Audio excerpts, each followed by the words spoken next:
నానబెట్టుకున్నటువంటి అటుకులు అనమాట. అటుకులు 1 కప్ ఇవి. ఇందులో మనం కొబ్బరి యాడ్ చేసుకుందాం. ఎంతో కాదు, ఒక 2-3 స్పూన్స్ సరిపోతుంది. ఇప్పుడు ఇవి బాగా కలిసేటట్టు కలుపుకుందాం.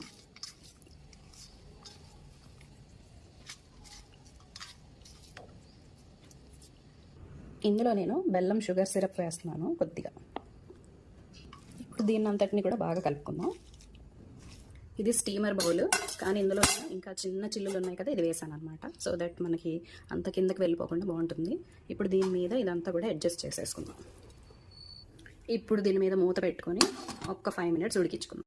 చూద్దాము, మూత తీసి చూద్దామండి. వావ్, కుక్ అయిపోయింది, తీసేద్దాం. ఇప్పుడు పైనుంచి కొద్దిగా నెయ్యి వేసుకుందాం. దీన్ని చక్కగా ఇలా నెయ్యితో మిక్స్ చేసుకుని వేడి వేడిగా తింటే అదిరిపోతుందండి. ట్రై చేసి చూడండి, చాలా బాగుంటుంది. టేస్ట్ అయితే సూపర్గా